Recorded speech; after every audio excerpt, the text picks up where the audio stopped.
Alright guys, I'm back with another chapter in First Chronicles. We're in First Chronicles chapter 12, where the header reads, Warriors join David's army.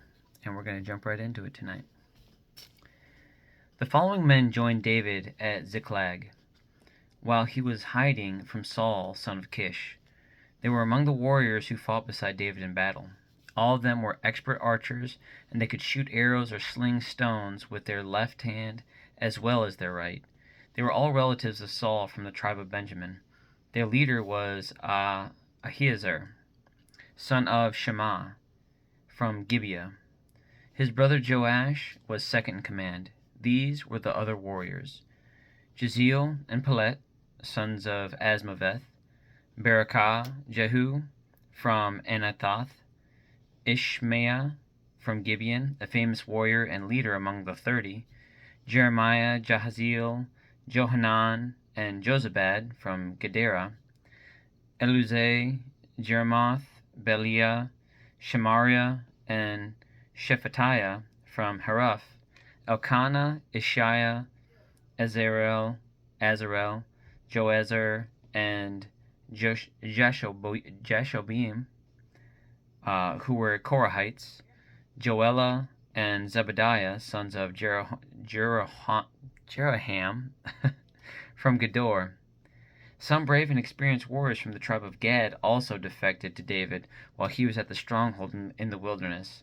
They were expert with both shield and spear, as fierce as lions and as swift as deer on the mountains.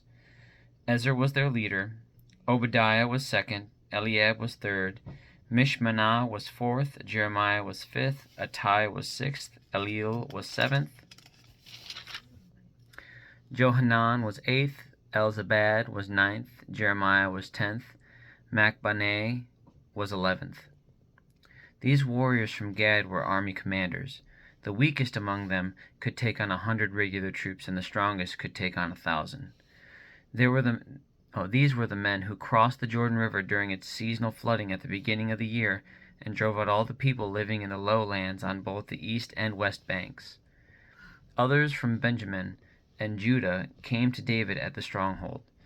David went out to meet them and said, "If you have come in peace to help me, we are friends.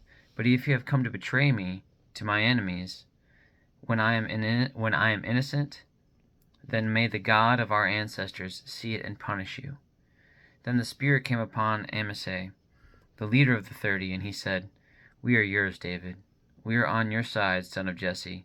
Peace and prosperity be with you, and success to all who help you, for your God is the one who helps you."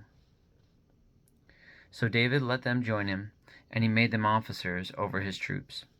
Some men from Manasseh defected from the Israelite army and joined David when he set out with the Philistines to fight against Saul. But as it turned out, the Philistine rulers refused to let David and his men go with them. After much discussion, they sent them back, for they said, "It will cost us our heads if David switches loyalties to Saul and turns against us." Here is a list of the men from Manasseh who defected to David as he was returning to Ziklag: Adnah, Jozabad, Jediel, Michael, Jozabad, Elihu, and Zilethai. Each commanded 1,000 troops from the tribe of Manasseh. They helped David chase down bands of raiders, for they were all brave and able warriors, who became commanders in his army. Day after day more men joined David until he had a great army, like the army of God. These are the numbers of armed warriors who joined David at Hebron. They were all eager to see David become king instead of Saul, just as the Lord had promised. From the tribe of Judah there were 6,800 warriors armed with shields and spears. From the tribe of Simeon there were 7,100 brave warriors. From the tribe of Levi there were 4,600 warriors. This included Jehoiada,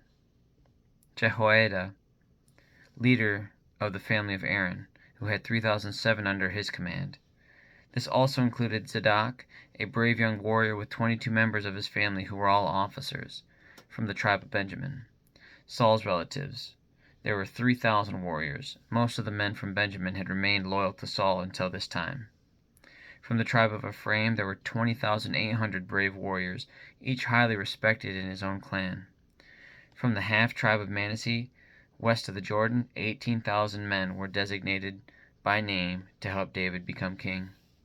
From the tribe of Issachar, there were 200 leaders of the tribe with their relatives.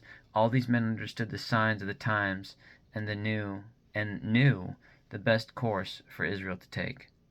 From the tribe of Zebulun, there were 50,000 skilled warriors.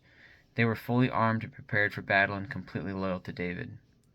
From the tribe of Naphtali, there were 1,000 officers and 37,000 warriors armed with shields and spears. From the tribe of Dan, there were 28,600 warriors, all prepared for battle. From the tribe of Asher, there were 40,000 trained warriors, all prepared for battle. From the east side of the Jordan River, where the tribes of Reuben and Gad and the half-tribe of Manasseh lived, there were 120,000 troops armed with every kind of weapon. All these men came in battle array to Hebron with the single purpose of making David the king over all Israel. In fact, everyone in Israel agreed that David should be their king. They feasted and drank with David for 3 days, for preparations had been made by their relatives for their arrival. And people from as far away as Issachar, Zebulun, and Naphtali brought food on donkeys, camels, mules, and oxen, vast supplies of flour, fig cakes, clusters of raisins, wine, olive oil, cattle, sheep, and goats were brought to the celebration. There was great joy throughout the land of Israel. And that is the end of chapter 12, guys. So, one thing that I absolutely love about this passage, the only thing David had to do was walk in his purpose with God.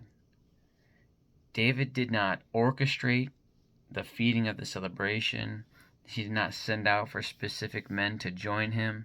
He simply did what God wanted him to do, from the raising the sheep as a shepherd when he was young, to playing the harp and helping serenade King Saul when he was having his woes, to standing up against Goliath, to doing all these things.